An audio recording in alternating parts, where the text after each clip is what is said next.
Hey everybody, it's Trigger Bar Philosopher. Welcome back out to the channel. Today we have a quick little episode. We're going to be doing some ballistic testing with some 380 ACP out of the new Bodyguard 2.0. Hope this is useful. Let's get to shooting.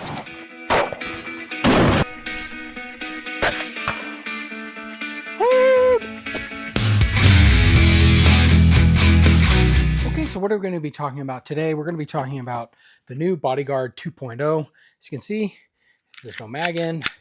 Gun is clear and empty and safe. We're talking about this new Bodyguard 2.0, and really we're going to be doing some ballistic testing with it. It has a 2.75 inch barrel in it, chambered in 380 ACP. Most people who are looking at 380 ACP aren't doing tons of ballistic testing. I'm not going to be shooting into gel. I'm just going to be chronographing or radaring with my Garmin C1 and see what kind of velocities we get with a couple of different types of ammunition. Today on the channel, we're going to be looking at some cellular and below. We're going to be looking at some Underwood plus P rated. I know, more on that later. And then also some regular Federal Hydro-Shok deep. That's my preferred carry round for 380 ACP. I have done some testing. I'll put a link to that in my channel previously. It gets very good penetration, very good expansion. It's not the most powerful 380 round, but again, the bullet type is phenomenal for it, and there's been lots of other testing on that. Check out Lucky Gunner. Check out a number of other channels who have done some superb testing on that particular round for 380 ACP. Again, this Bodyguard 2.0 is a fantastic gun. It's a very high undercut up here, and so it has this, and it has a great cutout length here, so you can get, I can get 2.5 fingers on here, so I can get that pinky finger on here, and I get very high up on the gun. So you can see my hand, so the bore axis of where this gun is cycling is very high up. It has enough of a beaver tail so I don't get slide bite. And allows me to stay in control of this gun. I know 380 ACP, it's a real killer, but if you're doing a 9-ounce gun, more higher than that, if I've read someone who posted on my channel previously that it's like 11 point something when it has a magazine, an empty magazine in it. But by itself, alone without the mag, for comparison, a 9-ounce gun versus my Kimber Micro 380, which is closer to 19 ounces, versus the SIG P365, also closer to 16 ounces. So there are a lot more heavier options out there, but you can manage this recoil very well by the ergonomics of this gun. Also has fantastic slide serrations, so you can grip it in a number of ways. Up front, so you can do your press checks. It's got a rear, lots of different ways, so that's just phenomenal with it. So with that said, let's get to the videos. Let's get out to shooting, see how this thing performs with 3 different ammunition types. So I've got about 8 or 9 rounds of some cellular and below 92 grain 380 regular plain Jane FMJ. So let's take a look now, see what kind of velocities we get. 969. 938. These are a little bit hotter, spicier. That's pretty good velocities out of this. 913.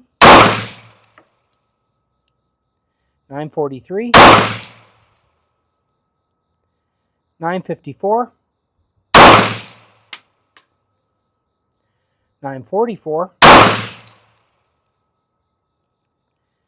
894. Candidly, that was a little bit more what I had been expecting. 934 again. And we got slide lock back. All right, let's just take a look at the add-ups and see what it tells us. Okay, well, as we look at our session summary for the Bodyguard 380, we had 8 shots. We had a min of 894, a max of 936, sorry, a max of 969, and standard spread of 74.2 and standard deviation of 21. And we're getting in around the 175 energy foot-pounds for this 380 with this 92 grain bullet. I would like to test. I have some Underwood plus P ammunition. I know. I'm not going to make a habit. I just want to see what it gets out of this gun. And I'm also going to test some of my 99 grain Federal Hydro-Shok to see what I'm getting out of that, which is my self-defense round. see if those loads make a difference out of this M&P. Okay, these are some Underwood 90 grain XTP bullets, and they are plus P. I know this gun isn't rated for that, but there is no real spec for 380. So let's try it out. 1104, that's a lot faster. 1163. 1133. 1116. And 1177. Definitely feels a bit more recoil, but in terms of energy foot-pounds, kinetic energy, it gets us up to 2032. That's still pretty light because that was a 90 grain bullet. Let's just take a look at our session summary. So we had 5 shots. Our min was 1063. Our max was 1090. Our average was 1099, and our max was 1133. That's going pretty good. That's pretty good. Why don't we compare that now with some of this federal that is rated for this gun? It's not a plus P. It's fine to run in this gun. This is what I found in my other testing that probably performs the best in most 380 handguns. And so let's just take a look at this Hydro-Shok deep round. So we'll set this up and we'll shoot 5 shots with that. Okay, we've got 5 rounds of the Hydro-Shok deep. Now, I have tested this in my own gel, and it does get more than 12 inches of penetration in the gel. And I know I've seen a bunch of other folks test it with denim, with other layers, and it still gets very good penetration. Let's see what it's getting out of this Bodyguard in terms of velocities. 857, 857.1,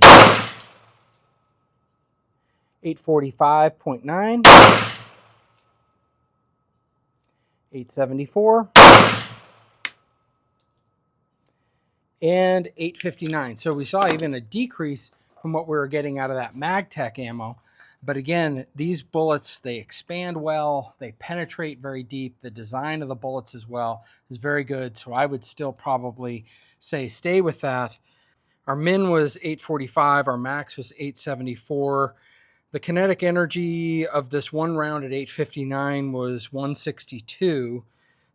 Definitely a step down in that, but I still think that federal Hydro-Shok is still, the bullet performance is just superb over everything. Okay, well, so we took a look at those 3 rounds, and we kind of varied in between from kinetic energy foot-pounds from 160 something all the way up to 240 in those plus P rounds. Really don't think the plus P rounds should be carried in this Bodyguard. It's very light. It's an ultra-light gun. Smith & Wesson manual says you really shouldn't be shooting them in any of their 380s. You can do it. It's up to you. Obviously, I did it. I wanted to see it. I think in the end of the day, most of your 380 ACP type guns are going to be getting somewhere around 160 to 200 energy foot-pounds in their kinetics, and you can get different rounds and do it. This gets into a lot of theories on what's best to shoot. Do you want to go for an FMJ or a flat nose type bullet, or do you want to go for a hollow point? The risk with the hollow points is a lot of them don't expand. That's why I like that federal Hydro-Shok deep. It gets a good combination of both penetration and expansion. I even like it better than the newer HST. For whatever reason, the Hydro-Shok deep is sort of a magical handgun in this. I was watching a review recently of the Federal Punch. That could potentially be an outstanding round. I've also seen some great reviews on some Fiocchi Dynamics Defense hollow points, and that they get pretty good expansion. We'll have to see. I hope that this was interesting to compare 3 different types of rounds, 2 more self-defense, 1 more training, but a lot of people who carry 380 ACPs stick with those FMJs. Let me know what you guys think. Do you shoot FMJs in your 380 guns for self-defense, or do you try to go for the hollow point and see if you can't get a bullet that will expand at these low velocities? Let me know what you guys think. Put it in the comments below. Please like, share, and subscribe if you haven't done already. I appreciate all of you, and let's get to shooting.